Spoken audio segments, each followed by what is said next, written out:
ഇപ്പോഴും നമ്മൾ രോഗികൾക്ക് വേണ്ടി പ്രാർത്ഥിക്കാൻ പോവുകയാണ്. അച്ഛൻ്റെ കൂടെ പ്രാർത്ഥിക്കുക. നിങ്ങളുടെ രോഗങ്ങളെ കർത്താവ് സുഖപ്പെടുത്തുന്ന സമയമാണ്. ചേർന്ന് പ്രാർത്ഥിച്ചാൽ മതി. എല്ലാത്തരം രോഗങ്ങളും കൃപാസനത്തിൽ പ്രാർത്ഥിക്കണത് എന്താണ്? എല്ലാത്തരം രോഗങ്ങളും എല്ലാത്തരം വ്യാധികളും ആധികളുമാണ് പ്രാർത്ഥിക്കുന്നത്. അത് 2 കൊരിന്ത്യർ 1:14 വെച്ചുകൊണ്ടാണ്. എല്ലാ തരത്തിലും വ്യഥ അനുഭവിക്കുന്നവരെ ആശ്വസിപ്പിക്കുവാൻ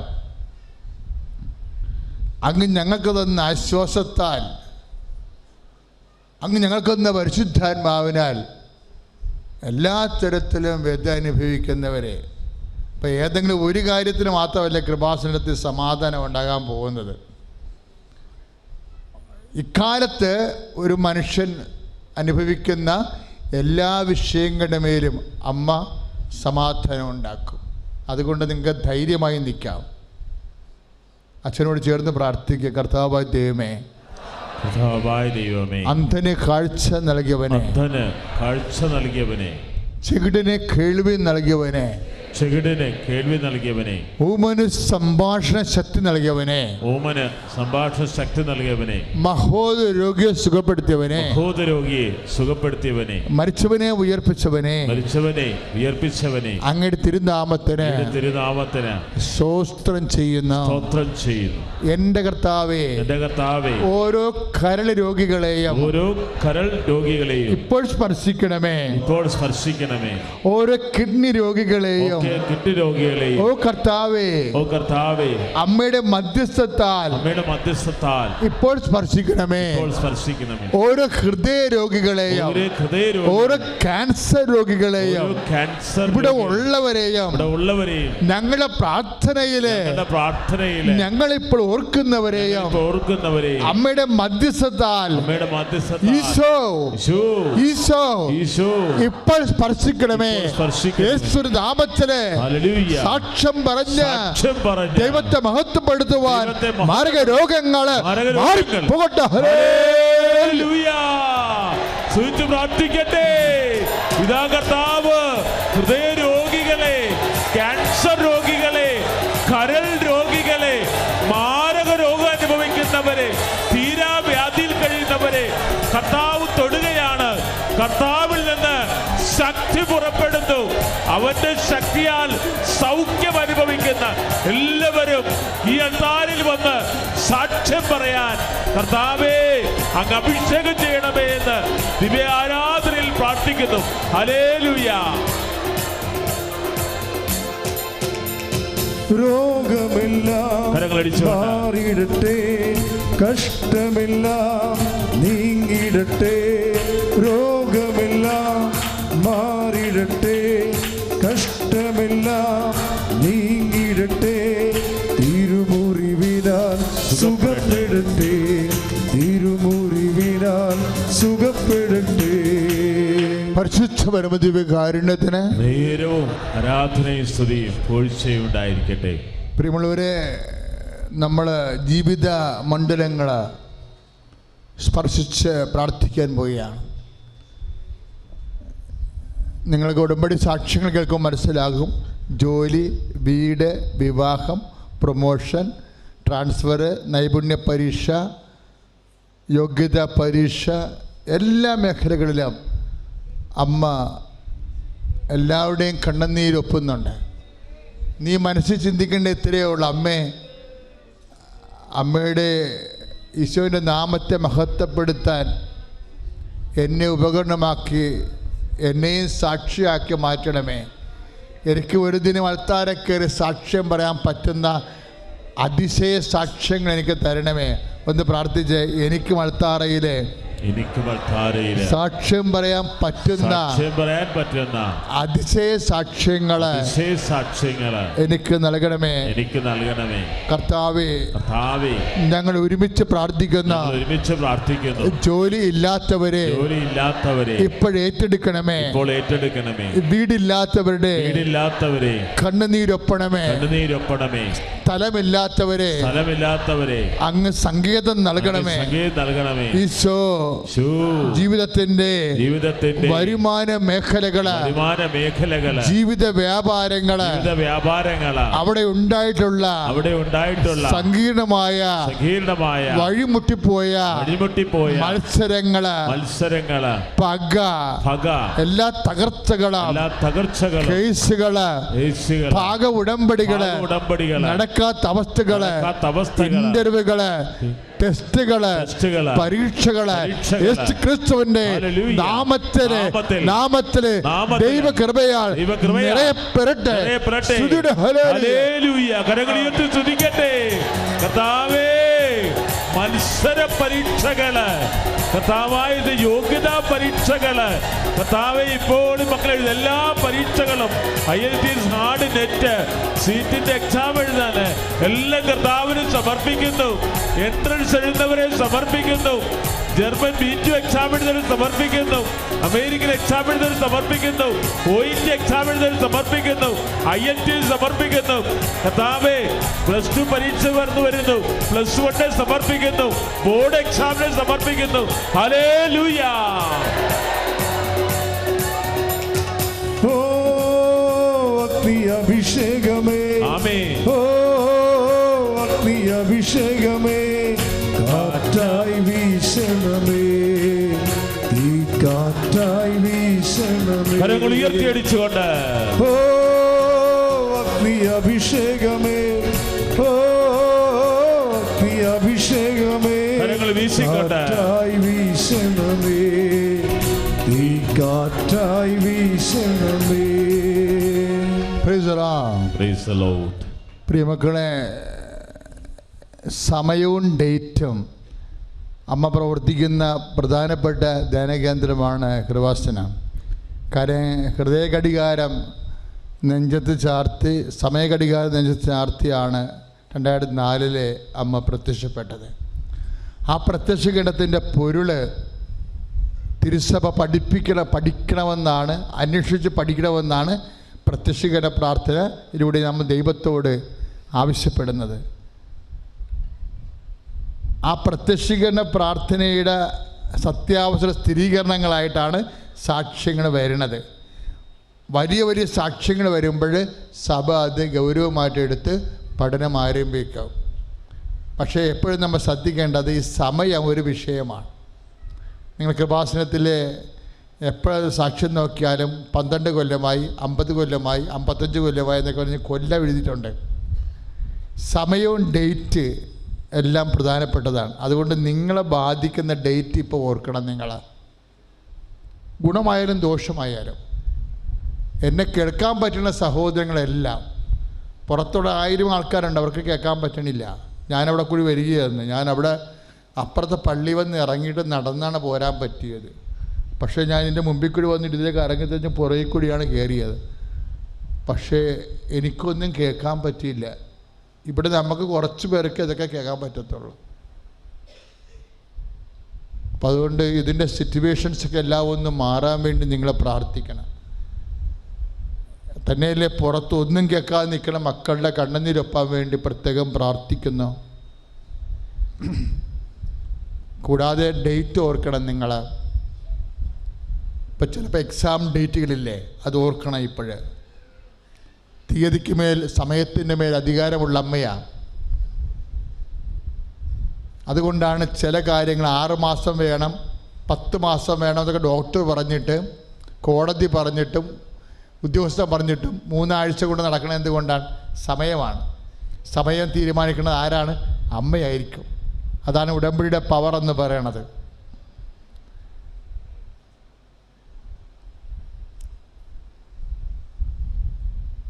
അപ്പം നിങ്ങളെ ബാധിക്കുന്ന ഡേറ്റുകൾ, അനുകൂലമായ ഡേറ്റ് ആയാലും പ്രതികൂലമായ ഡേറ്റ് ആയാലും, ഇപ്പോൾ ഒരു കടം ഒരു 50 ലക്ഷമോ 20 ലക്ഷമോ അല്ലെങ്കിൽ 10,000 രൂപ കൊടുക്കാമെന്ന് പറഞ്ഞിട്ടുണ്ടെങ്കിൽ ആ ഡേറ്റ് ഓർക്കുക. നിങ്ങൾക്ക് ആരെങ്കിലും തരാമെന്ന് പറഞ്ഞിട്ടുണ്ടെങ്കിലും ഡേറ്റ് ഓർക്കണം. നിങ്ങളുടെ ജോലി ഡേറ്റ് ഓർക്കണം, ഇൻ്റർവ്യൂ ഡേറ്റ് ഓർക്കണം, മനസ്സമ്മത ഡേറ്റ് ഓർക്കണം, പ്രസവ ഡേറ്റ് ഓർക്കണം. എല്ലാത്തിനും ഡേറ്റ് ഓർത്തോ. തീയതികൾക്ക് മേൽ പ്രാർത്ഥന തരാൻ പോകുന്ന സമയമാണ്. ഇനി യാത്ര വല്ലതുണ്ടെങ്കിൽ യാത്ര ഓർത്തോ. യാത്ര ഡേറ്റുകൾ,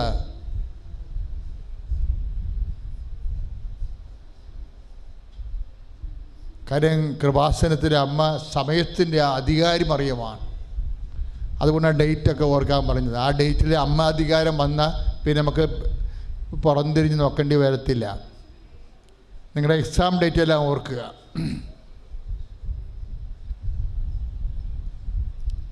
അച്ഛന് നിങ്ങളുടെ സമയങ്ങളെല്ലാം അമ്മയ്ക്ക് ഏൽപ്പിക്കാൻ പോവുകയാണ്. നിങ്ങൾ സ്തുതിക്കട്ടെ. ഹല്ലേലൂയ. അമ്മയെ പരിശുദ്ധമേ, വ്യത്യസ്തങ്ങളായ തീയതികൾ, വ്യത്യസ്തങ്ങളായ സമയങ്ങൾ പരിശുദ്ധ അമ്മ വഴി ഈശോയ്ക്ക് ഏൽപ്പിക്കുന്നു. സമയത്ത് മേൽ അമ്മ അധികാരിയായിരിക്കാൻ ഇടയാക്കണമേ. അതെല്ലാം നിവൃത്തിയാക്കി സങ്കടങ്ങളെല്ലാം സാക്ഷ്യങ്ങളാക്കി മാറ്റണമേ. ഈശോനും മാതാവിനും ഒത്തിരി നന്ദി. എൻ്റെ പേര് മീനു മാത്യു. ഞാൻ Ernakulam Shantinagar saint Sebastian church ഇടവകമാണ്. എൻ്റെ മകൻ്റെ പേര് ഹെയ്ഡൻ മനു. ഞാനിവിടെ ആദ്യമായി ഉടമ്പടി എടുത്തത് 2019 നവംബർ 6-ാം തീയതിയാണ്.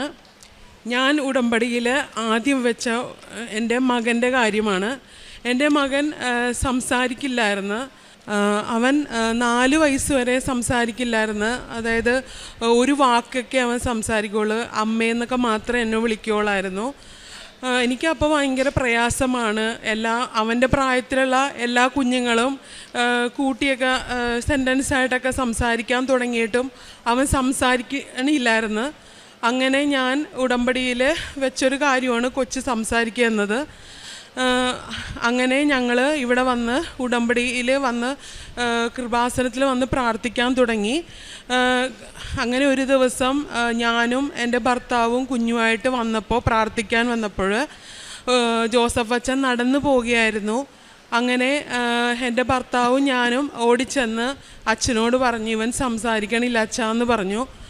അങ്ങനെ ജോസഫ് അച്ഛൻ എൻ്റെ കുഞ്ഞിൻ്റെ തൊണ്ടയിൽ കൈകൾ കുരിശ് വരച്ച് പ്രാർത്ഥിച്ചിട്ട് പറഞ്ഞ്, അവനെ ഇങ്ങനെ തട്ടിയിട്ട് പറഞ്ഞ്, അവനിങ്ങി സംസാരിച്ചോളൂ, കുഴപ്പമൊന്നും ഉണ്ടാവില്ല. അങ്ങനെ ഞങ്ങൾ വീട്ടിൽ വന്ന് എല്ലാ ദിവസവും പ്രത്യക്ഷ പ്രാർത്ഥനയിൽ അവനെ സമർപ്പിച്ച് പ്രാർത്ഥിക്കും. അതുകൂടാതെ അവന് എല്ലാ ദിവസവും നേർച്ച വസ്തുക്കളായ അമ്മയുടെ ഉടമ്പടി തൈലവും തേനും ഉപ്പും എല്ലാം കൊടുക്കുമായിരുന്നു. അവന് മരുന്ന് പോലെയാണ് എല്ലാ ദിവസവും അവന് അത് കൊടുത്തത്. അങ്ങനെ അവൻ സംസാരിക്കാൻ തുടങ്ങി. അതിനുശേഷം ഞാൻ അവനെ സ്കൂളിൽ ചേർത്ത്. 4 വയസ്സിന് ശേഷമാണ് അവൻ സംസാരിച്ചത്. ഞാൻ അതിനുശേഷം അവനെ സ്കൂളിൽ ചേർത്തു. അപ്പോൾ അവനെ LKGയിലെല്ലാം ചേർത്തപ്പോൾ അവൻ ഒട്ടും പഠിക്കാൻ ബുക്ക് എടുത്താൽ അവൻ നോക്കൂല, ബുക്കിലേക്ക് നോക്കുകയുമില്ല. അതുപോലെ തന്നെ പഠിക്കാൻ തുടങ്ങുമ്പോൾ അവൻ കരയാൻ തുടങ്ങും. അവനൊരു ശ്രദ്ധയില്ല. അങ്ങനെ അവൻ്റെ ക്ലാസ്സിൽ പഠിപ്പിക്കുന്ന സിസ്റ്റർ പറഞ്ഞു, ഇവനെ കൊണ്ട് IQ ലെവൽ ടെസ്റ്റ് ചെയ്യാൻ പറഞ്ഞു. അപ്പോൾ എനിക്ക് എൻ്റെ കുഞ്ഞിനെ പ്രസവത്തിന് ശേഷം ഒരു കുഴപ്പമില്ലാതെ കിട്ടിയതാണ്.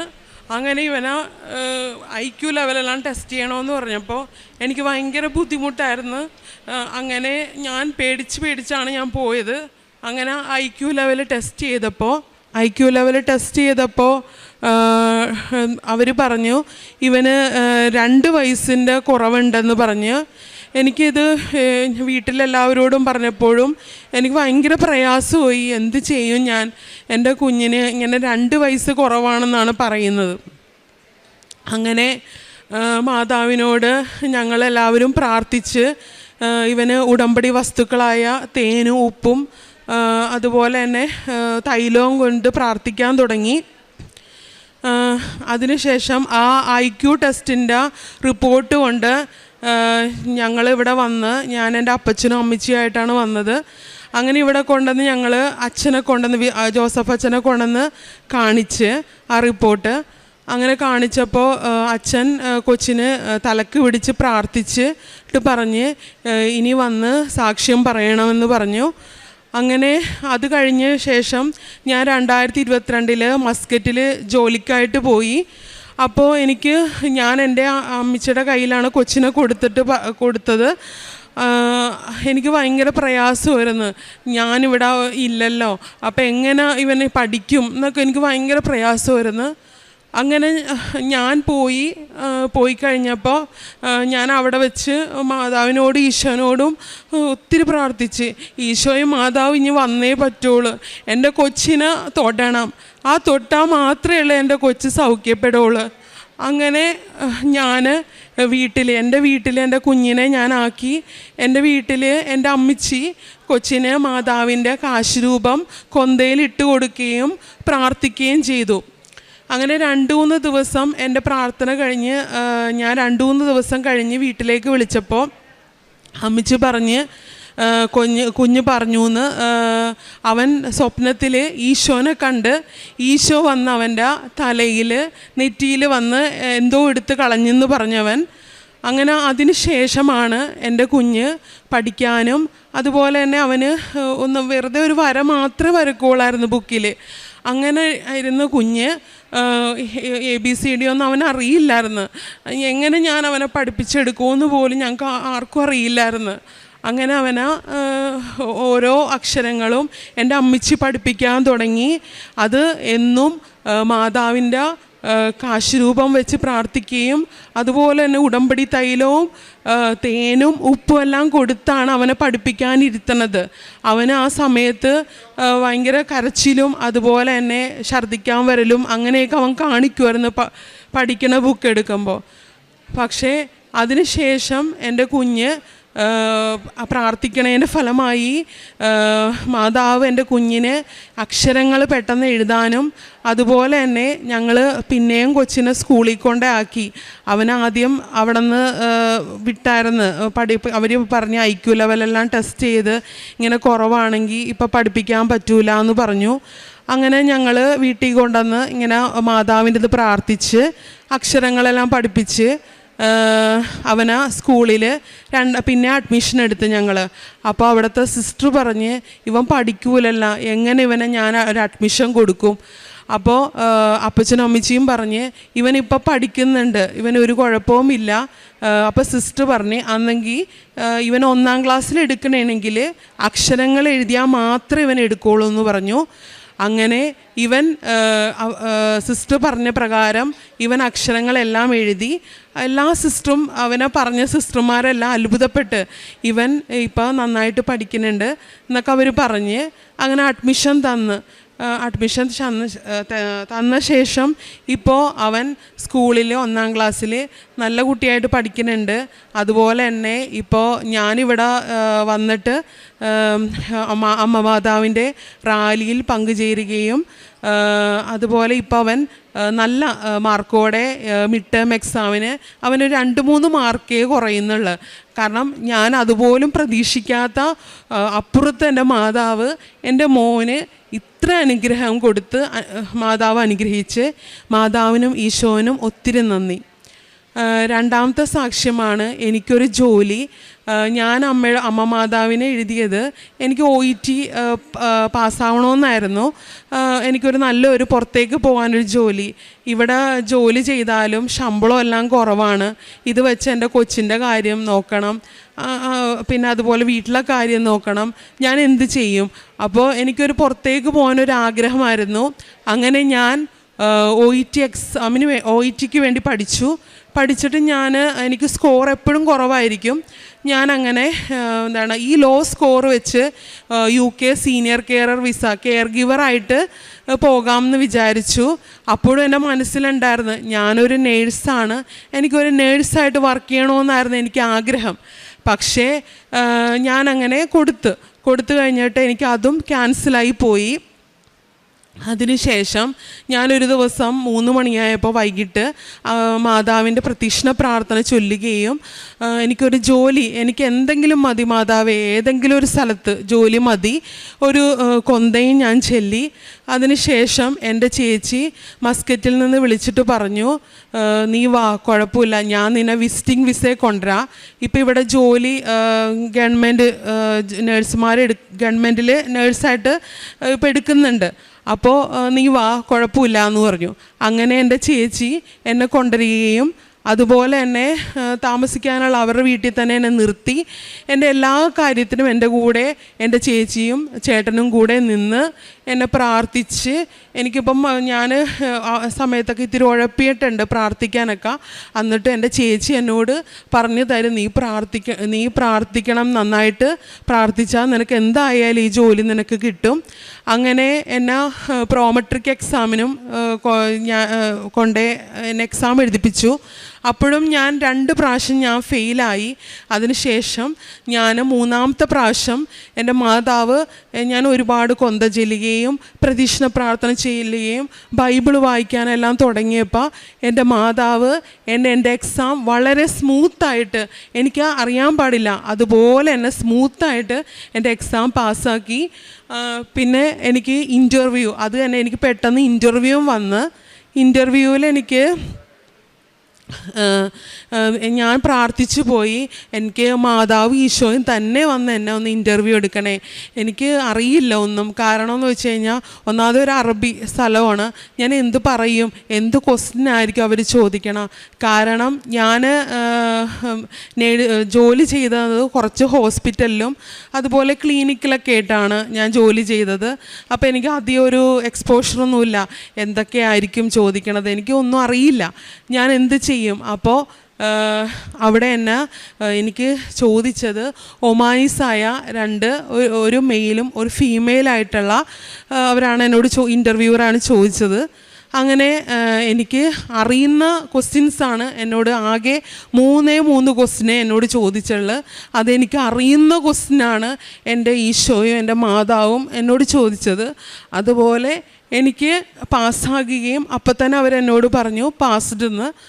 അതിനുശേഷം അവിടെ എല്ലാവരും പറയും ഗവൺമെൻറ് ജോലിയൊക്കെ കിട്ടണമെങ്കിൽ ഒരു 6 മാസമൊക്കെ ഇൻ്റർവ്യൂ കഴിഞ്ഞിട്ട് 6 മാസമൊക്കെ നോക്കിയിരിക്കണം. പക്ഷേ എൻ്റെ മാതാവ് എനിക്ക് പിറ്റേ മാസം തന്നെ എനിക്ക് മെയിലായിരുന്നു എനിക്ക് ഇൻ്റർവ്യൂവും അതുപോലെ തന്നെ എക്സാമും. പക്ഷേ എനിക്ക് ജൂൺ 26-ാം തീയതി തന്നെ എനിക്ക് ജോയിൻ ചെയ്യാൻ പറ്റി. ഇപ്പം ഞാൻ നല്ലൊരു ഹോസ്പിറ്റലാണ് ഒമാനിൽ വർക്ക് ചെയ്യുന്നത്. അതുപോലെ തന്നെ എൻ്റെ കൂടെ ജോലി ചെയ്യണതിൽ ഞാനാണ് ഏറ്റവും ലോ ആയിട്ട് എക്സ്പീരിയൻസ് കുറഞ്ഞ ഒരാൾ. ബാക്കി എല്ലാവർക്കും നല്ല എക്സ്പീരിയൻസ് ആണ്. പക്ഷേ എൻ്റെ മാതാവ് എന്നെ നല്ലതോടെ എന്നെ നിർത്തിയേക്കണം അവിടെ. എനിക്ക് സ്മാർട്ടായിട്ട് വർക്ക് ചെയ്യാനും അതുപോലെ തന്നെ എനിക്ക് ഭയങ്കര പേടിയായിരുന്നു, ഞാൻ എന്ത് ചെയ്യും. എനിക്ക് ഭയങ്കര അവിടെ 3 മാസം നമുക്ക് നമ്മുടെ കൂടെ ട്രെയിനറിൻ്റെ കൂടെ നിർത്തും, എന്നിട്ടേ നമ്മളവിടെ ജോലിക്ക് എടുക്കുകയുള്ളൂ. അപ്പോൾ അവിടെ ആ 3 മാസം എനിക്ക് ഒരുപാട് പേടിയായിരുന്നു. എനിക്ക് അറിയില്ല, കുറേ ഉണ്ട്, ഭയങ്കര പാടാണ്. ഞാൻ എന്ത് ചെയ്യും മാതാവേ? എല്ലാവരും ഭയങ്കര സ്പീഡിലൊക്കെ ചെയ്യണം, കാരണം നമ്മുടെ നാട്ടിലെ പോലെയുമല്ല, ഒത്തിരി ചെയ്യാനുണ്ട്. അപ്പം ഞാൻ എന്ത് ചെയ്യുമെന്ന് വിചാരിച്ചു. പക്ഷേ എൻ്റെ മാതാവ് എനിക്ക് എത്ര പേടിയാണെങ്കിലും വീട്ടിൽ നിന്ന് ഞാൻ വിളിച്ച് പറയും, എൻ്റെ അപ്പച്ചനോടും അമ്മച്ചനോടും പ്രാർത്ഥിക്കണം, എനിക്ക് നിൽക്കാൻ ഇവിടെ പറ്റണം. പക്ഷേ ഞാൻ ആ പ്രാർത്ഥിച്ചതിൻ്റെ ഫലമായി ഞാൻ കൊന്തയിൽ കാശ് രൂപം കൊണ്ട് ഞാൻ മാതാവിൻ്റെ ഇത് കൊണ്ട് ഞാൻ കോട്ടിൻ്റെ അകത്ത് ഒരു പോക്കറ്റിൽ ഞാൻ എപ്പോഴും ഇടും. അത് ഇടാണ്ട് ഞാൻ പോകൂല. അതിട്ട് അതുപോലെ തന്നെ ഉടമ്പടി തൈലം കൊണ്ട് നെറ്റിയിൽ കുരിശ് വരച്ച് വിശ്വാസ പ്രമാണം ചൊല്ലി അമ്മയുടെ പ്രത്യക്ഷ പ്രാർത്ഥനയും ചൊല്ലിയേ ഞാൻ വീട്ടിൽ നിന്ന് ഇറങ്ങോള്. എൻ്റെ ജോലിയെല്ലാം എനിക്ക് ഇപ്പോൾ പെട്ടെന്ന് ചെയ്യാൻ പറ്റും, ഒരു കുഴപ്പവുമില്ല. ഇത്രയും തന്ന എൻ്റെ ഈശോയ്ക്കും മാതാവിനും ഒത്തിരി നന്ദി. പിന്നെ എനിക്ക് കിട്ടിയ ഒരു രോഗസൗഖ്യമാണ്, എനിക്ക് ഒരു ഭയങ്കര അസഹനീയമായ വയറുവേദന ഉണ്ടായിരുന്നു. 2021 എനിക്ക് വയറുവേദന. എനിക്ക് എന്നും രാത്രി 1 മണിയാവുമ്പോൾ എനിക്ക് കറക്റ്റ് വയറുവേദന തുടങ്ങും. എനിക്ക് സഹിക്കാൻ പറ്റൂല. ഞാൻ കയ്യിൽ കൊന്ത പിടിച്ച് ഞാൻ കിടക്കുള്ളൂ. ഞാൻ ഒത്തിരി പ്രാർത്ഥിക്കുമായിരുന്നു, മാതാവേ എനിക്ക് വയ്യ വയറുവേദന കൊണ്ട്, എനിക്ക് ജോലിക്ക് പോയാൽ തന്നെ തിരിച്ചു വരണം. ഞാനവിടെ ക്ലിനിക്കിലാണ് ലാസ്റ്റ് വർക്ക് ചെയ്തത്. അപ്പം ഞാൻ ആ സാറിനോട് പറയും, സാറേ എനിക്ക് അവിടെ ഞാൻ ജോലിക്ക് കയറിയുള്ളൂ. അപ്പം എനിക്ക് പേടി മനസ്സിൽ, എൻ്റെ ജോലി പോകുമോ. ഞാൻ എപ്പോഴും ഈ സാറിനോട് ഇങ്ങനെ പറഞ്ഞ് എന്ത് ചെയ്യും. പക്ഷെ എനിക്ക് ഒട്ടും സഹിക്കാൻ പറ്റാത്ത വയറുവേദന കാരണമാണ് കൊണ്ടാണ് ഞാൻ സാറിനോട് പറയേണ്ടത്. ഞാൻ ഇറങ്ങിക്കോട്ടെ, എനിക്ക് പറ്റണില്ല, നിൽക്കാൻ പറ്റണില്ല. കാരണം അവിടെ ഒത്തിരി നേരം നിൽക്കണം, അസിസ്റ്റ് ചെയ്യണം ഡോക്ടറിന്. ഞാനപ്പോൾ എനിക്ക് പറ്റില്ല, വയറുവേദന കൊണ്ട് നിൽക്കാൻ പറ്റില്ലെന്ന് എനിക്ക് ഉറപ്പാണ്. അങ്ങനെ ഞാൻ വൈകിട്ട് രാത്രിയാവുമ്പോൾ എനിക്ക് പേടിയാണ്, കിടക്കാൻ തന്നെ 1 മണിയാകുമ്പോൾ വയറുവേദന തുടങ്ങും. അങ്ങനെ ഞാൻ പേടിച്ച് അങ്ങനെ അപ്പം തന്നെ എൻ്റെ ഹസ്ബൻഡ് എന്നെ അടുത്തുള്ള ഹോസ്പിറ്റലിൽ കൊണ്ടുപോയി ഇഞ്ചക്ഷൻ കഴിയുമ്പോൾ എനിക്ക് ആ പെയിൻ്റെ ഇഞ്ചക്ഷൻ കഴിയുമ്പോൾ എനിക്ക് വേദന കുറയും. അത്രേ ഉള്ളൂ. അത് കഴിഞ്ഞ് എന്നാലേ എനിക്ക് ഉറങ്ങാൻ പറ്റുള്ളൂ. അങ്ങനെ ആയിക്കഴിഞ്ഞപ്പോൾ എല്ലാവരും പറഞ്ഞ് ഞാൻ ഒരു ഗ്യാസ്ട്രോ ഡോക്ടർ മെഡിക്കൽ സെൻറ്ററിലാണ് ഞങ്ങളുടെ എറണാകുളത്തെ ഡോക്ടറിനെ പോയി കണ്ടു. അപ്പോൾ ഡോക്ടർ പറഞ്ഞു അങ്ങനെ ഞാൻ വീട്ടിൽ വന്ന് മാതാവ് ഞാൻ ഓർത്ത് എനിക്ക് മരുന്നൊന്നും വേണ്ട, കാരണം എനിക്ക് മാതാവിൽ വിശ്വാസമുണ്ട്.